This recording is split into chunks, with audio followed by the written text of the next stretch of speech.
I was just not happy there anymore. And I could just, you could see it like just in my physical appearance, like mentally. I just knew that I needed a change. I just remember one day something happened where my boss told me to do something, and I was just like, this, like, I am over it. And I blew up.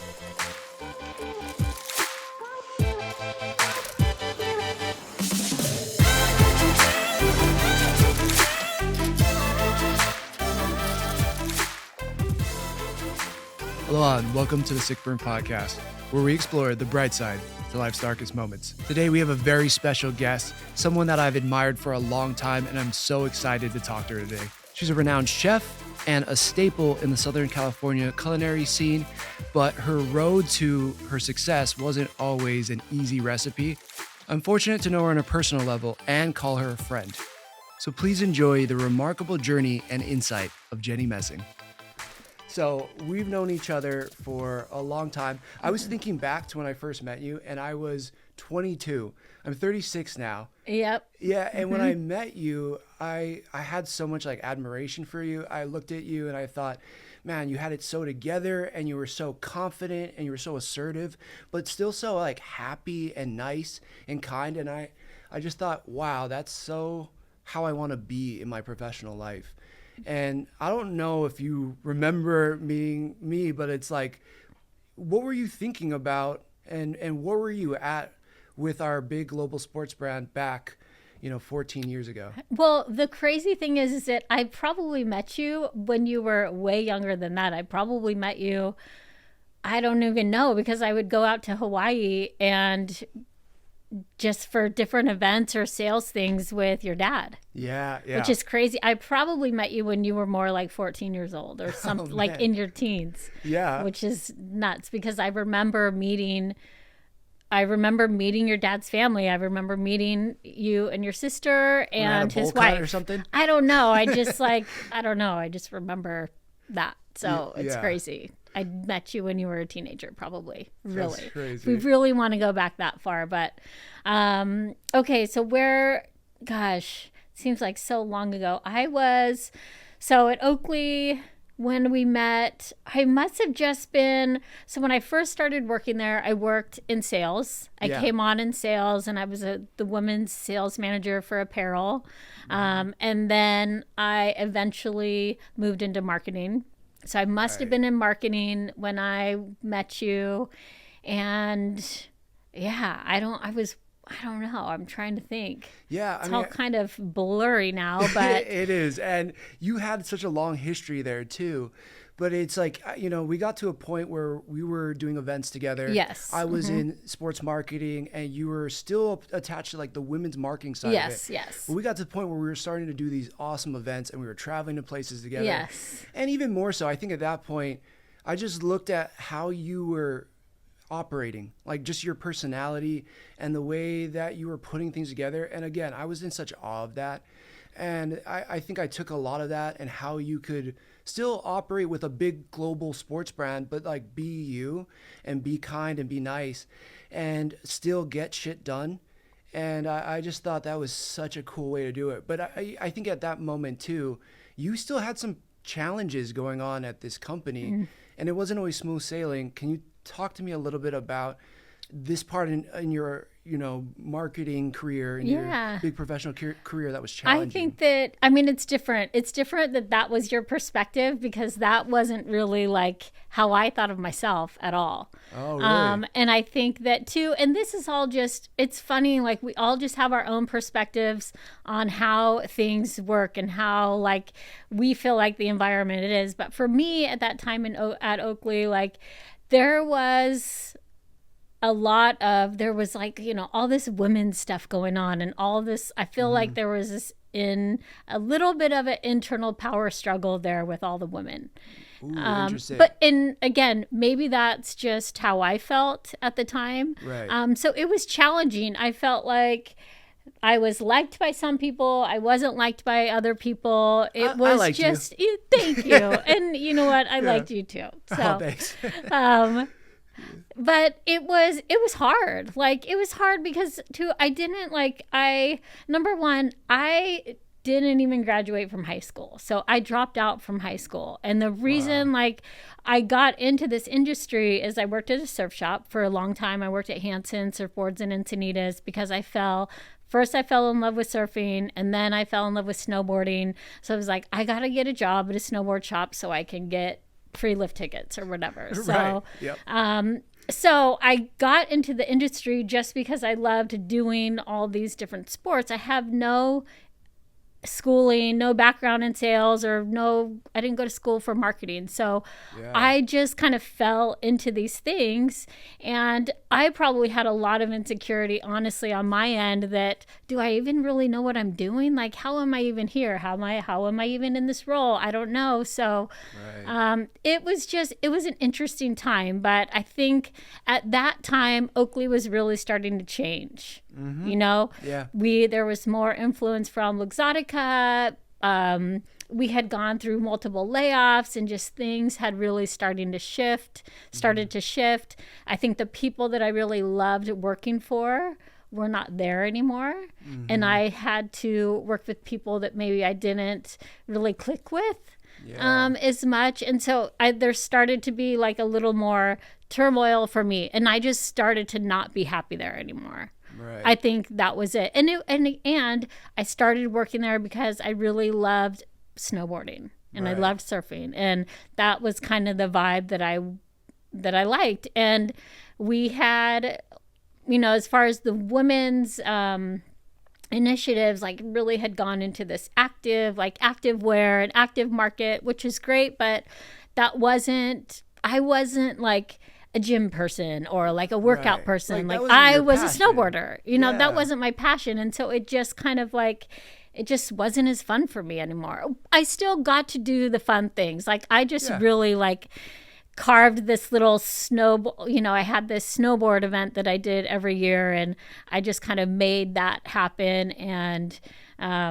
so I had that space, but I could see things like that was going to soon just be taken away because that just wasn't the initiative anymore. Right. Like the marketing and the sales initiatives, to your point, were just changing, and you kind of had to adapt with that role. At this point, though, are you starting to think like, I got to find something different? Like, how are you dealing with this on a personal level, and then looking at your life and thinking about your future? Yeah. So let's see. I met Sean, my husband. We met at Oakley. You guys were roommates. Yeah. Big jaw, John Mess. Oh man. So I'm trying to think, like we got married, and this is kind of the time where things like I was just not happy there anymore. And I could you could see it like just in my physical appearance, like mentally, I just knew that I needed a change. Like I wasn't happy with maybe who I was working under, and just things weren't good. And it really started to affect my overall attitude and outlook. And what are some of the things that you're like telling yourself in this moment? Like what's some of the thoughts that are going on? I was miserable. I was just miserable. Like I need to get out of this situation because it's affecting my home life. Like it's just not good. So, but I felt trapped because I still had, I have a son from another marriage, Bowie, and he, I still have to support him. I have to have a job. I can't just leave and go find another job. So it was like, it seems like an additional pressure. It is, you're just like, okay, I'm not happy in this space, but I can't leave because I have to have this paycheck every month. Right. But I really am like miserable coming to work every day. It was not fun for me anymore. So it just created like probably a lot of like mental issues in my head. And I just remember one day something happened where my boss told me to do something, and I was just like, fuck this, like I am over it. And I blew up. And I can't remember the specifics, but basically I blew up. I was like, this is bullshit. I don't want to do this anymore. And I remember I went to her and I told her, like, I'm going to find another job. I don't know when that's going to happen, and I don't even know why I did this. Like, why would I tell somebody that clearly like, I don't think she really liked me either. Right. Like, what a power move, but though. I just like, I don't even know why I did that. Whatever, but it happened. And then after I did it, I was kind of like, fuck, like, shit, like, why do I need to leave? Like, I've been here a long time too. Like, why do I need to leave? Why do I need to find another job? Yeah. And it was just like a weird thing. Anyways, there was like another layoff coming, and I ended up getting laid off. And it all kind of worked out for me. So now I was laid off. Like, it worked out for me because I got a good severance, and I just got to leave, and I got a severance. So I know I had like a little buffer. Right. And well, I was just saying, like, talk about looking on the bright side of this very dark situation, right? Okay, yes. You know, because like most times when people hear like I got laid off, they're like, oh my God, it's the worst thing ever, right? And this company that you've been a part of for so long, it really kind of spoke to you at one point, emotionally and based on your passions. Mm-hmm. But then, you get laid off, and it's like, I love that you're looking at this as like a bright thing, because there's also that added thing that you're talking about. You know, you have Bowie, you know, you're newly married, but it's like, okay, now what though? Yeah. You know, I mean, I didn't really know. Luckily, so you're going to get laid off, and we can hook you up with a severance, and like, I'm going to take care of you, which was amazing for her to do that. I was like, okay, thank you. Thank you. That was such a blessing. Yeah. It was. And so I was kind of like, okay, what am I going to do? I had already started this little supper club at our house because I always loved cooking and entertaining. Growing up, my dad, who's just like was a character. He owned a couple restaurants. He owned like this teriyaki place in Newport right by the pier. I didn't know that. Yeah, no, totally they were never successful because he just was not a businessman. But yeah, he owned, I can't even remember what it was called now, but this little teriyaki place. He owned a restaurant in La Habra, like where we grew up, called Carnivores. He had this like big smoker out front, and like we served ribs, and we had like prime rib night. It was crazy. My brother was the bartender, and like I worked there as a waitress, and it was super fun, but it was crazy because my dad like was such a character. And I mean, his nickname was Dirty Ernie. So it was like my dad had some shit going on, but do you think anyways at this moment though, like, okay, you're growing up, you're doing the supper club, but like before we get there, you're growing up. Do you think that like a culinary route is something that's viable for you, or are you like so far removed for that, or you're like, my life is pinpointed in this direction where it's about, you know, action sports, or eventually it just becomes like all women's activity sports? Yeah. Like, what are you thinking as a kid, I guess? No, I had never had any kind of thoughts about being in any culinary field because I didn't have any like background. I just love to cook. Like, I love to have people over and entertain. I love to have parties at our house. It was just fun. Like, it was just a lot of fun. I wasn't necessarily good at it, but I liked doing it. I think you're pretty good now, though. Thank you. Well, so we started this little supper club. I don't know. Sean wasn't that stoked on it at all because it was like, I didn't really know what I was doing, but I was like, I want to do this. It'll be fun. Like, we'll sell tickets. And I never made any money because all the money and tickets that I got, I just bought more shit to like for tablescapes and all this stuff. But just increase the whole like spectacle and presentation. Yeah. So I had already kind of started this little supper club at our house, and that was super fun. And from that, I had friends ask me to do like cater little parties for them and things like that. So but that wasn't a thought like, oh, I'm going to start this I'm going to leave Oakley and start this food business. It was more like, I think I left Oakley and I still did some freelance work for Ryan. I did some events. I still did the progression sessions, the women's snowboard event. I did Oakley Week. Like, he hired me to do different things. So I was still doing work for Oakley.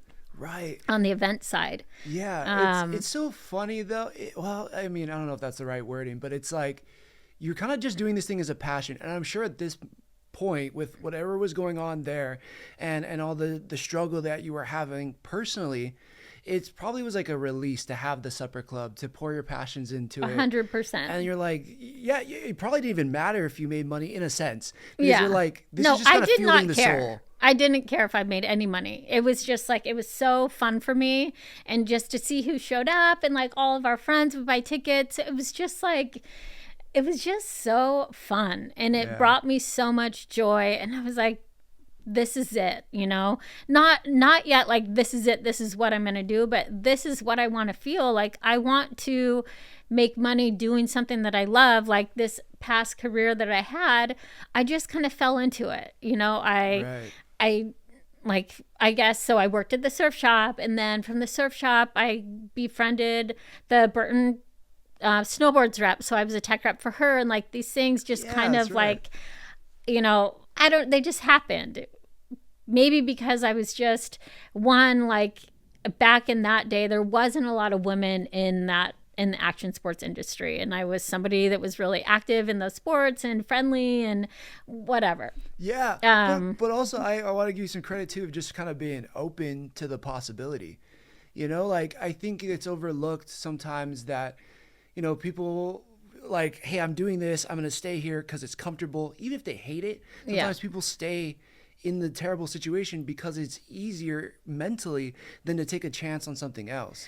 Yes. And so it seems like for you, and this is just me speaking out loud, but it's like you've always kind of been open to the possibility of let's try this and let's see. And this bravery from when you were young to, you know, leaving this big global sports brand to starting, you know, the supper club has always been this idea of like bravery and exploration. Yeah, it has. And I think too, once Sean and I got married, I was not the sole provider anymore. Yeah. Like for Bowie, like I actually had somebody that I could lean on. I'm gonna get emotional. So he gave me that opportunity where I wasn't like the only person. I wasn't a single mom anymore. So I could like, ooh, maybe I can do something else. Maybe I don't have to work for a corporate company and just like have to rely on this paycheck. Maybe I can explore a little bit. So that's wonderful. It gave you this opportunity to just like rely on somebody, to lean on them, and then it allowed you to kind of explore what do I really want to do. It gave me a little breathing room to kind of explore like, well, what is it that's going to make me happy? Like what's going to be my next career move? Because clearly I am over this. Like I don't want to be in sales for sure. I don't want to be in marketing anymore. Like I liked doing this event work because it brought me in money. But it just wasn't what I wanted to do. So, at the same time too, Sean and I were we wanted to have a baby together. And so that was there too. And that wasn't happening. Like things just weren't happening in that area. So there was that stress and, you know, whatever. So I'm trying to think to back up. I want to back up before I get there, because I think you're going to talk about something super important. But how do we then take this supper club? You're now allowed to be free to think about what could my life be like from a professional level and from like an inspiring level. How do we then take the supper club moment and then start transitioning to like, maybe I could do this as a job? So I had this supper club and different friends would come, and those friends would hire me for just to do little dinner parties for them or little catering gigs.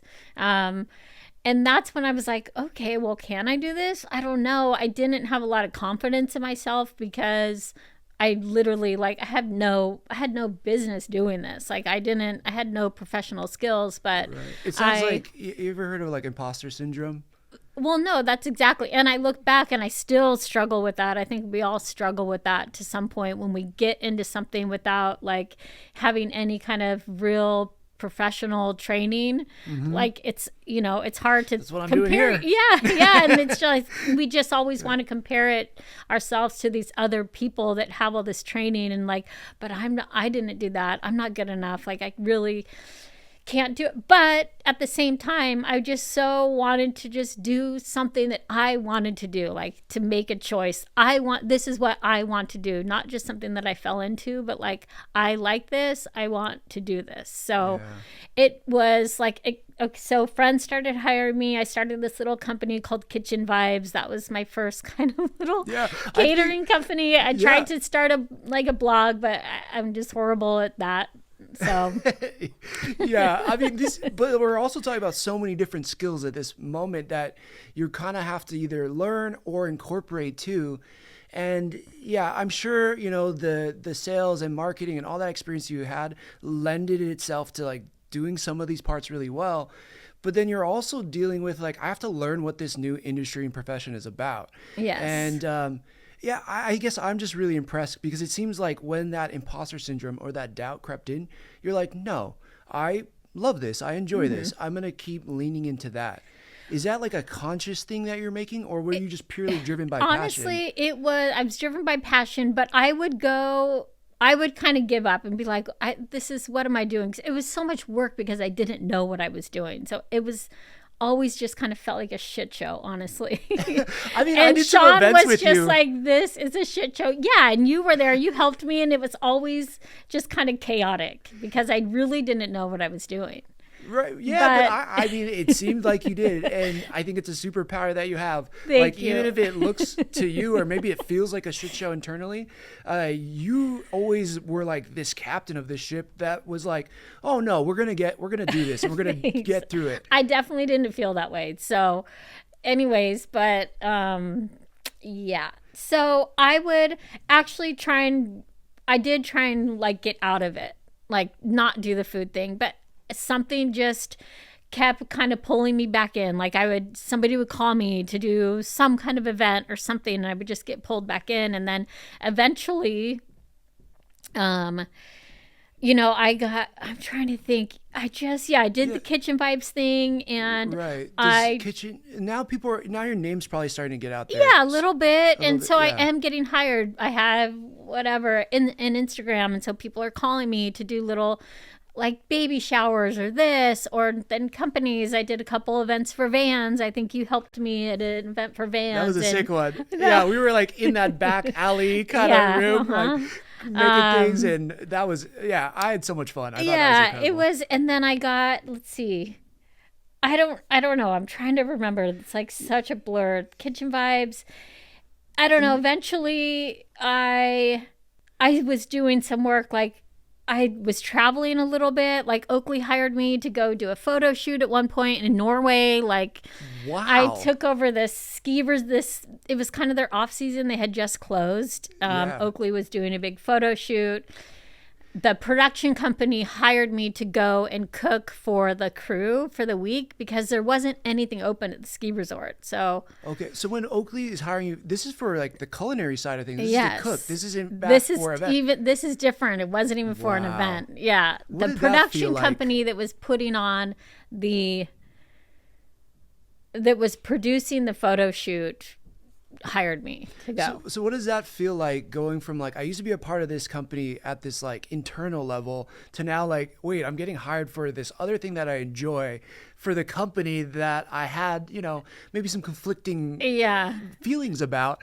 What does that feel like? It felt good. I mean, it was surreal for sure. Like, wow, I was on this side and now I'm on this side, and yeah, I mean, it felt good. I was proud of myself for sure. Nice. I was very proud of myself. I felt good, even though I was like, how the fuck am I going to do this? Like, go to another country. I have no idea what I'm working with. And it was just me. It wasn't like I had an assistant or anything. Like, wow. But I did it. I did end up getting a helper that worked at the ski resort in the culinary team.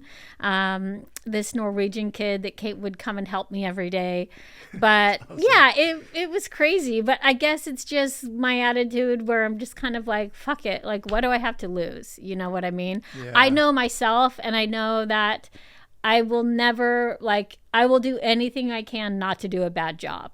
Yeah. Like, I will stay up all night if I have to make sure that people wake up in the morning and they have food, or that I figure it out. God, so I don't know. No, it's incredible.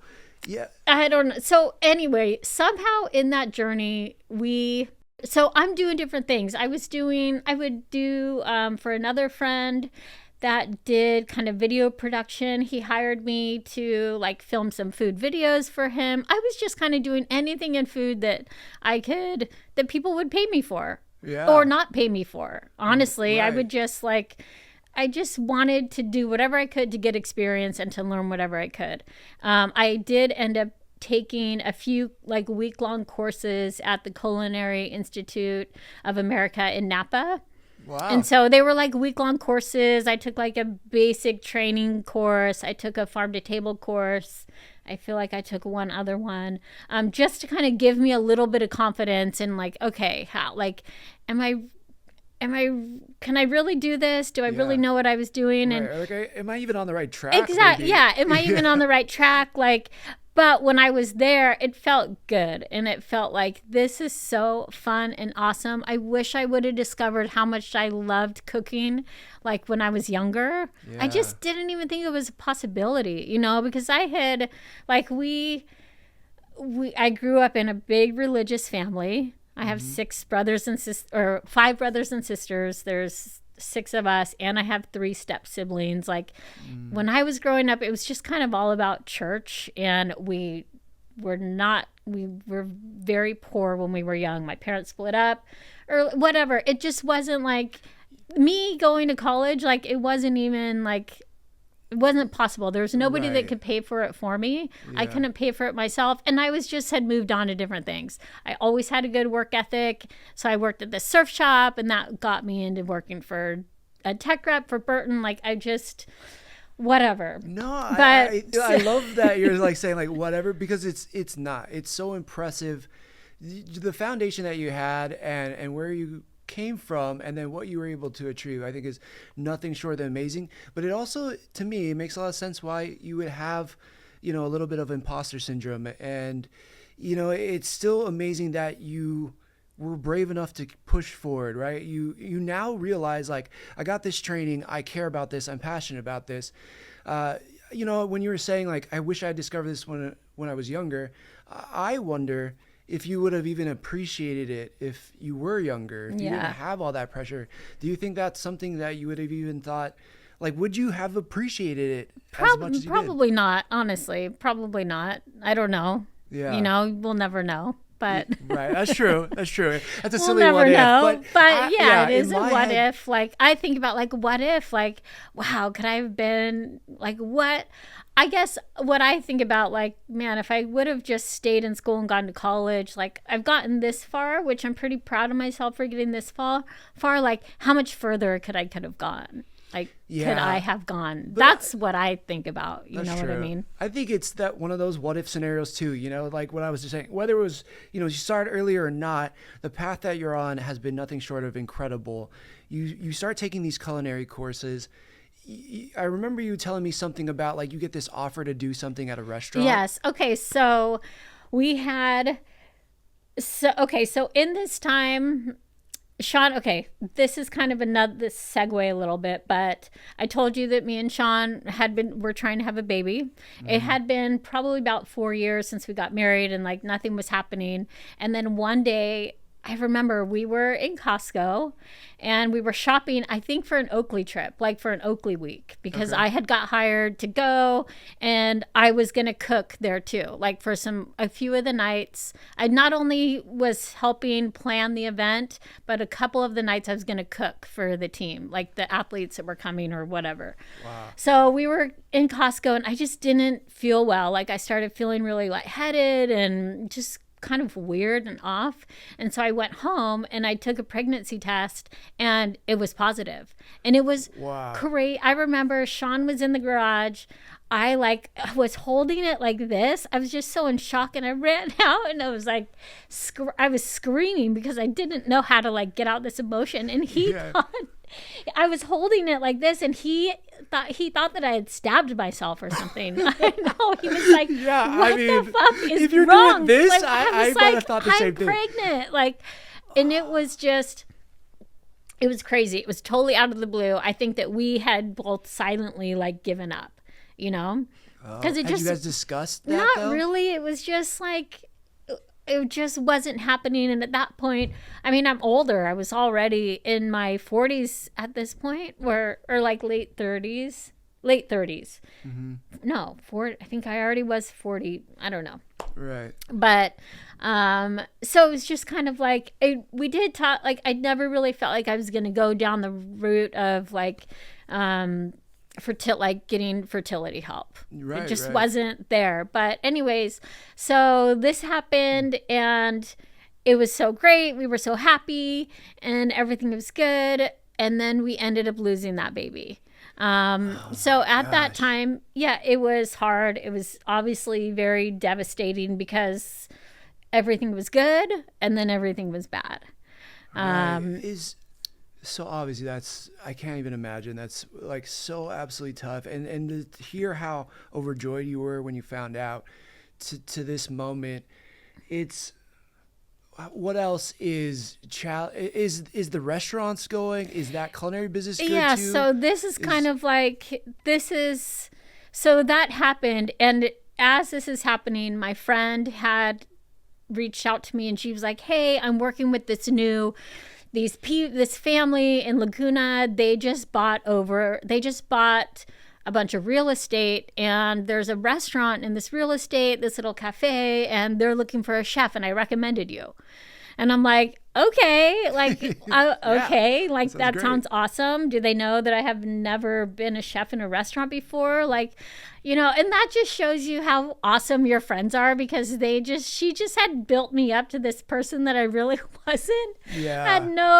But to her, she just thought it was great. And like that just made me feel so good that I was like, well, if she thinks I'm that great, like maybe I should talk to these people and interview. Right. So it reminds me of this quote that I've been seeing going around. It's like, support, or like attach yourself to the people who speak up for you when you're not in the room. yes, yeah. I love that quote. Mm-hmm. Yeah. And it seems like you've had like friends Those that have done that people. for you. Yeah. So I was like, well, what do I have to lose? Like this tragedy had just happened, and I was like, this could be a good distraction, like, because we were both pretty devastated at this point.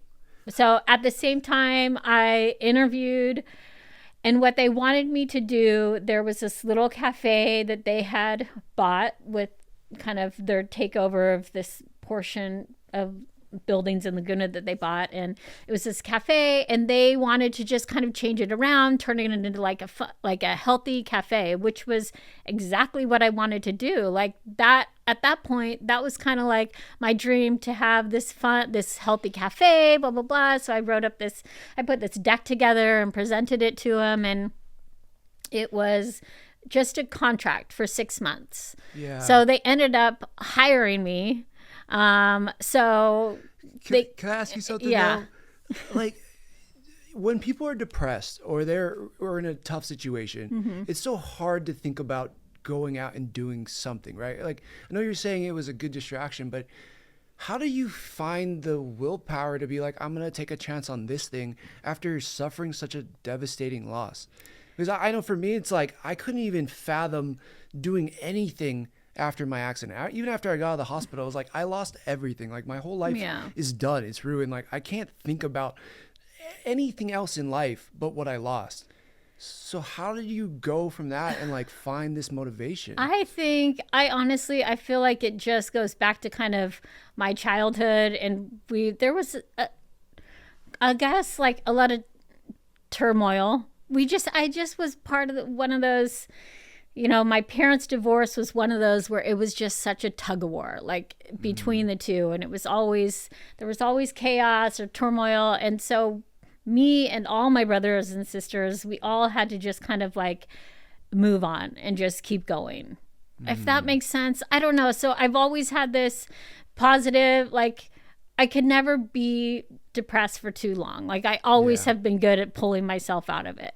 And I don't know how, but I have. Like I'll be sad for a little bit, but it's just like, okay, like I don't want to feel like this anymore. I gotta move on. I gotta move past it. Like cannot feel sorry for myself. Like have to keep going. Right. Can I make this is just me anecdotally, but just make a comment on it. Like one thing that I think from my accident that I kind of realized about the process is like, you're going to have these negative thoughts, you're going to have the negative feelings and stuff. But for me, it's up to you whether you want to accept it or not. Yes. And what I've realized for me, it's like, yeah, I mean, I still get depressed, I still get sad, I still have all the anxiety and everything, but I've now tried to consciously make a decision to be like, you can accept that, you can believe that thought, or you can try to replace it with something, or you can stack it up. I don't think you can ever get rid of those, but you can put another idea that's beneficial to you on top of it. Yes. And that will stack. And I feel like that's something you were doing, whether you realize it or not. It's like you were consciously doing this unconsciously, if that makes sense. Yeah, no, it definitely makes sense. And it's just like you don't realize what you're doing at the time, but looking back, you're like, okay, I have to brush that away. Like I'm just gonna bury that for now, and I have to find something that is gonna make me happy, that's gonna like lift me up and just keep me moving. So anyways, Incredible. so I go back to the second interview for this job, and she tells me that they want to hire me. And literally the day before, I had just gotten, like, when you have a miscarriage, if it doesn't pass naturally, you have to go get this little surgery. It's called the DNC, where they're just kind of like get everything out. I can't, So, that but must be it's like breaks but it you. happened. Yeah. But it happens, and it's so much more common than people think. Like, women just don't talk about it, because it is like, it's painful to lose a baby. Like, it's something like you're so excited about it, and then it's gone. So it's painful, but it's something that we just need to talk about more. And it's a big deal, but like it's very common. So anyways, the day very before brave of you this, to talk about it. yeah, the day before this interview, I had this surgery. The next day I go to this final interview, and so I got the job. I'm like super excited, but I'm driving home, and I'm just going to tell the story because it's pretty funny, and it just goes to show like anything can fucking happen at any moment. So I'm driving home, and I don't know what happened. Like, it must have, like, something was going on with my body. I think it had to do with the surgery. But I'm driving home, and I'm like super excited. I'm talking to Sean, telling him about everything, and then all of a sudden, I don't know what happened. I lost control of all of my bowels, and I was driving and I shit my pants. Like, I was talking to Sean.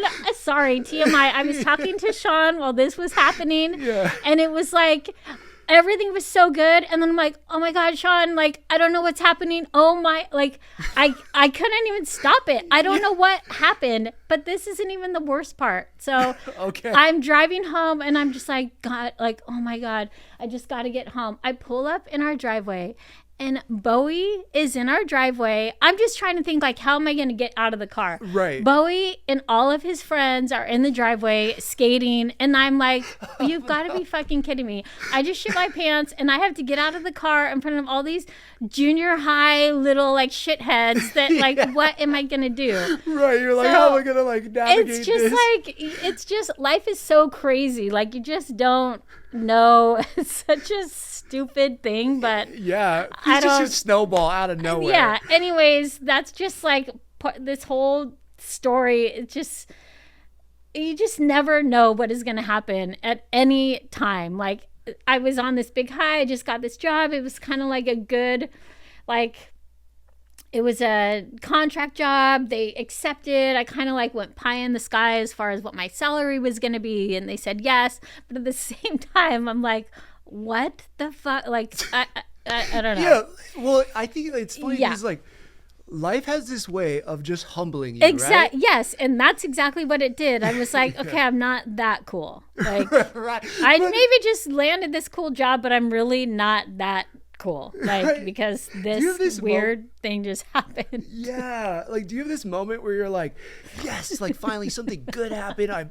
This is Yes. awesome, and then you're like, And that what then the that fuck, happened. life? Like, are and you that's serious? exactly. And then to pull up, and I'm like, cool. Now I have to navigate this situation where I just literally shit my pants, and my junior high age son and all of his friends that are like the bad kids, like, really just they're not like now I have to get out of the car in front of all these kids. Like when I just, How do you do it? I don't How do even you think navigate Bowie it? knows that was even happening. He still doesn't know, but it's just like, He's probably gonna know now. he's gonna know now, but I don't know. It's just life is crazy. But anyway, so I get this job at this cafe. I really like have never done anything like this before, but they liked what I pitched in this deck and they hired me.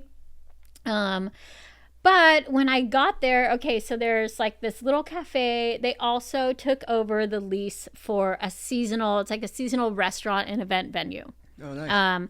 So they tell me, guess what? Like, we want you to do this restaurant too. And I'm like, what? Like, it's more of a, not fine dining, but it's a higher end restaurant. Okay. It's just seasonal. It only runs for like, I think like 2.5 months during the summer. Where you can actually book a reservation, and then the off season, it's like an event and wedding venue. Okay. So they are like, okay, we're actually gonna we want you to do this in the summer, and I'm like, okay. I literally have no idea. I haven't, besides working at my dad's restaurants and being a waitress, I've never worked back of house at a restaurant before. Right. And it's not only that, it's like, so, okay, I get put into this position. And to me, I'm like, well, again, like, fuck it. What do I have to lose? Like, if I don't do a good job, they'll let me go. But like, all I'm going to do is learn something new. So what do I have to lose? Cool. Wait, so the thought process, because I want to highlight this. It's like, fuck it. And if it doesn't work, I learn. Yeah. And I think that's so true in life. And I think so many people are so afraid to fail. They don't realize that even if you did, the lessons you'll take out of that are going to be amazing. But it's like you kind of instinctually knew this. Yeah, I don't think that I always was like that, but as like the more challenging life gets, the more you kind of have to open up your perspective a little bit and like, okay, for whatever reason, this opportunity came to me. I'm going to take advantage of it. And whatever the outcome, I don't know, but I know I'm going to learn something. I'm going to come out ahead because I have nothing to lose. Like, they want me to do this. Like, I certainly didn't lie about any of my experience, but for whatever reason, they think I could do it. So fuck it. I guess I'm just going to do it. But it was so gnarly. It was the gnarliest 2 months of my life as far as like any job that I've ever had. Yeah. It was just 16-hour days. It was like I got put in this position where there was a sous chef there that thought that he was going to be the executive chef, and then who knew way more than me. So like, he's already just like, what is she doing taking over my spot? Yes, I'm just this like white girl coming in, like just, I mean, it was brutal.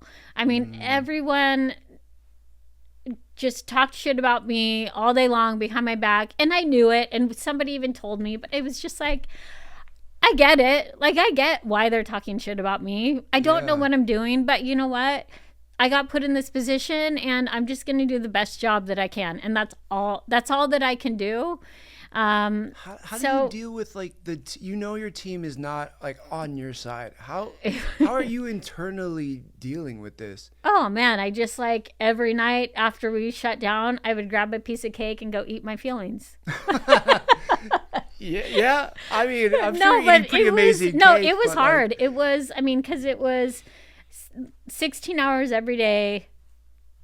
Got there first thing in the morning. I think we service ended like around 8:30 or something, and then we had to clean up whatever. But I literally cried every day, and I'm not kidding you. Like at the end of every shift, they made this carrot cake there, and it was made like the icing was made with shortening, like, but every night, is literally. That bad? Wait, yes, it's not. Okay, I don't know if that's good or not. Good. I would like get this huge piece of carrot cake, then I would go back in my office, and I would literally like eat this cake, and I would be entering my orders for the next day, and just crying, and just like, what the fuck am I doing? Why am I here? Like, what am I doing? Like, why don't I just leave? What? Like, I'm so unhappy. This is miserable, but for whatever reason, I was like, I just have to stick it out. And there's so many, I mean, I could go on about the stories and just like the daily happenings for those 2.5 months that felt like 2.5 years. But I don't know. Sometimes it's just like, now I look back and I still like, I never want to be a chef in a restaurant ever, ever, ever. That experience just ruined it for me. But it also taught me there was these, it all ended up fine. There was these two ladies that were actually prep cooks there for like the past 30 years. They worked for the woman that owned the place before that. And they ended up helping me, and they became two like really good friends and allies for me. And they just kind of like saved my life there. And they would just, I don't know. So I was like, okay, as long as I have these two on my side, I will be okay. And I mean, I don't know. Yeah, it was. well, I just want to comment like how beautiful the image that is. It's like, you know, you don't need everybody to be on your side. Yeah. You just need like a couple really strong people who are in your corner that keep saying you can do this, that believe in you. And yeah, I think we forget that. Like, especially these days, you in such an attention grabbing world, it's like you want everybody's support, or you just, I don't know, you want to be important to everybody. But like sometimes we forget it's just like these core people who will ride or die for you, and like that can get you through so much. Yes. And honestly, I think that is probably the biggest, now that you say that, that's the biggest lesson that I learned there. And that gave me a really good perspective. Like, okay, as long as you have one person in your corner that's willing to help you, like you can get through it. Like I could get through it. I knew every day that they were going to be there. They would help me, even if they were still the ones talking shit about me too. I really did not care. Like you could say whatever you want, but like, I don't know. They just got me through it. And anyways, the season of that restaurant ended. It was brutal, but I learned so much just in that 2.5 month period that felt like 2.5 years.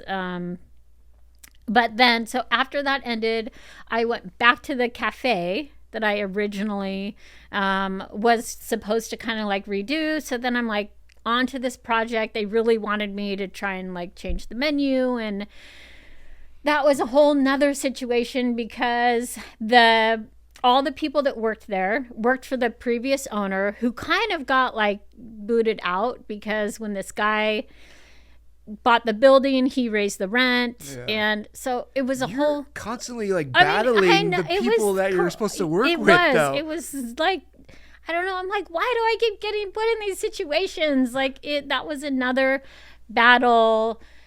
Yeah. Every day I'm trying to change it, but because that's what I was asked to do. It wasn't because I didn't like what was happening there. I got hired to make some changes there and change the menu and make it healthy. But everyone there worked for the previous owner, and they were all part of that, and they thought it was great. And there was customers there that thought it was great. But again, I'm tasked to do something different, and I'm just trying to do my job, but people just hated me for it and hated on me for it. And it like, so I don't know. Okay, it's incredible because you've had adversity after adversity. Even people who are supposed to be on your side are causing these issues.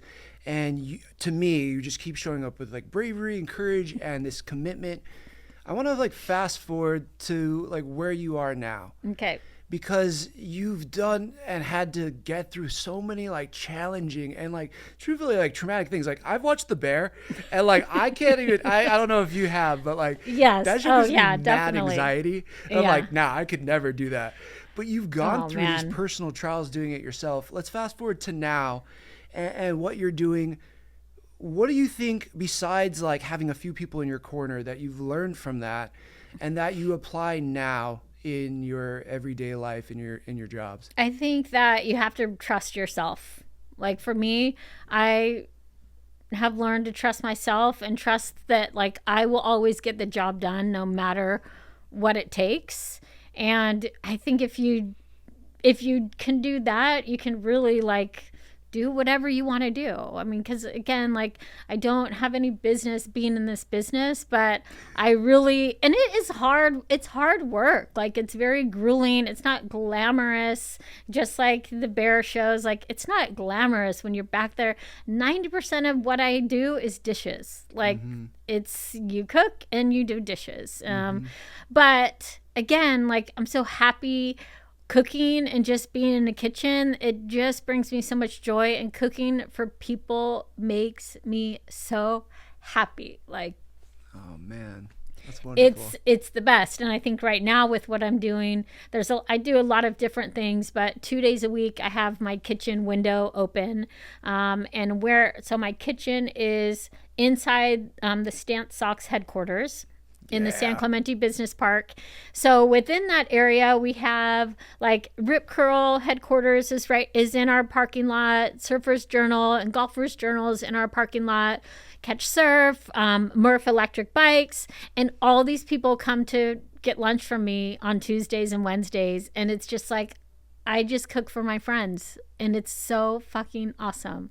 I love it. I'm not like making a ton of money doing it, but these 2 days, sometimes I don't have an assistant and I'm doing it by myself, but it's just like, it's so fun and fulfilling, and just have people say like, I love your food, like, that whatever you made yesterday was so good. It just lights me up. It's so, I don't know.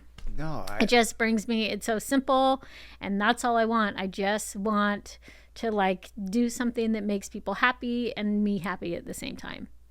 I don't know. And hopefully make some money. One day, hopefully I'll make a little more money than I'm making now. But you know what? It's all right. I have Sean now. There you go. Yeah, exactly. You're splitting the funds. But, yeah. I mean, truthfully, that is just so beautiful. It's wonderful. It's an incredible way to look at life. It's an incredible way to look at your profession. And yeah, I think you're a sign that you can change things around and you can transform your life. It's not gonna be easy always. Yeah. It's not a smooth road. Everything can be challenging. But I think back to when you were having those challenging moments at Oakley and where you are now, and I'm sure there's no way you would trade what you're doing now and to go back to that time to do over, right? No. I mean, and because like I've learned, you learn so much from the whole journey and the whole process. And no, I wouldn't change anything. I mean, yeah, I would change some things, but yeah. But I'm amazed by all of your stories and all you've overcome and your just outlook on it. I think it's something I could absolutely adapt, and I think a lot of people could in their lives. I have kind of like a few pre-written questions that I kind of want to ask you ask you about. Is it all right if I kind of dive in there? Okay. So I want to say, like, out of everything you've done, again, so many challenges, and you had to find ways to just keep going. But currently, right now, what is giving you the most peace? Oh, what is giving me probably... Or when are you at the most? Like, when do you have the most peace? When I'm with my boys, my kids, my kiddos. Yeah. Tell me more about that. Like, what about that sets you at ease and like just gives you this sense of contentment? I think that I don't know. It's just a feeling that I get. They're just so awesome. And to know that I was like a part in creating these two humans that just came out so great. I don't even know how it happened, but like Bowie is, he's just so creative and he's just so himself. And then I have Mads, who is 5, and he's just so fucking opposite. Bowie was always so mellow and easy. Mads is like lives up to his name, and he's just wild and crazy and is so fiery. And it's so challenging sometimes, but at the same time, like, he's so himself, and so, I don't know, and just authentic and I don't know. I mean, I don't know, but I don't know what I'm trying to say. Yeah, but something about that journey and being a part of that journey. Yeah, and being a mom and just having these 2 boys that I get to raise, and I don't know, but that is the happiest I'm the happiest when I'm with my kids and I'm with my family. 100%. I love it. That's amazing. Yeah. So if somebody else is going through their low moment, whether it's like them trying, in a tough situation with a boss, or they're trying to figure out their next step, or maybe they're just sunk in depression, they're at their lowest moment, what's one piece of advice you would give them? When I am at my lowest moment, I try and do something good for somebody else, because that makes me feel really good, and that will help you lift yourself up out of depression, or whatever you're going through. I just know that works for me, and that's what I try and tell people. Like, whenever I'm feeling like shit, even if it's just a shit day in the kitchen and things aren't going well, whatever, I'll just like hook somebody up with a lunch, or like make some cookies and give cookies to the office or something. It's just little things, but I think that effect of like spreading a little bit of joy will make you feel joy in return. So, wow. Yeah, I don't know. That's what I do. That's what makes me feel good. I completely agree with you. And I just love, hearing it from your perspective and the way you give joy that also then comes back to you. It's beautiful. It's like a boomerang, Yeah. Put it out there, and you gotta just hope that it comes back, and it usually does. I love it. I don't think I could say it any better. Like, that is so just wise and wonderful. So Jenny, you're just truly amazing to me. I look up to you so much, and I look up to how you approach your life and challenges and living a life from passion and commitment. You're just absolutely wonderful. I want everybody out there listening to know how they can support you and what you're doing, so we can hopefully give you a little bit more money too with everything you got going on. No, and it's not all about money. No. And I think I took that away from your story. Like, we have to have it. It's part of our life. But you live from a place that's beyond that. And so where can people find you? Where can they support you? Yeah. So I do have a website. It's called The Little Gem Kitchen, JEM. It's my initials, Jennifer Earnshaw Messing. So you can check that out. I currently am doing, I do private chefing, doing more catering these days. A girlfriend is actually helping me manage the catering. So I can be in the kitchen, and she can manage like sales calls and things like that. I am definitely getting more into live fire cooking, just cooking outdoors. So I have a whole setup that's really kind of outside of the kitchen, and kind of my pop-up lunch window. That's really what I'm going for. So I really want to do these live fire cooking experiences. I also am part of... Invite me to that. I will. No, it's really fun. It's really like primal, and it's just cool. But I also am like make a lot of bread, sourdough, pizza. Like, I'm really into making pizza. I just got 2 new pizza ovens. So I'm going to start doing pizza pop-ups and pizza catering. I'm part of, there's a company called Gosney that makes pizza ovens. I'm part of their like Gosney Collective group. So yeah, just get on the website. You can support me. If you're ever in San Clemente on a Tuesday or Wednesday and want to swing by and have lunch, please come to the window and have lunch with me. But other than that, you can support me by just, really supporting yourself by doing what you love to do. Like, really just find it in yourself to try and find something that makes you happy, and do that. Live your life. Do you? I don't know. Yeah. Jenny, you're incredible. All of that stuff will be, the links will be in the show notes. And thank you so much for just being you and showing up today and sharing your story. Thank you. God, Thank amazing. you, Thomas. Thank you for having me. And I just want to tell you, like, when you messaged me, but when I got to hear your voice when you called me, I mean, that made my day, to hear your voice and to hear you, like, everything that you've gone through. And like, you still are just Thomas. Like, it was just still your voice, and you're so happy and you're so positive. And I was just like, yes, this is good. Thanks, Jay. Love you. All right. Give you a hug. Thank you for tuning in to today's episode of the Sick Burn Podcast. It was an absolute joy having Jenny come here today and share her wonderful journey and insights with us that were absolutely incredible. If you've enjoyed this conversation, don't forget to subscribe, please leave a review, and share this with someone else that could use some inspiration.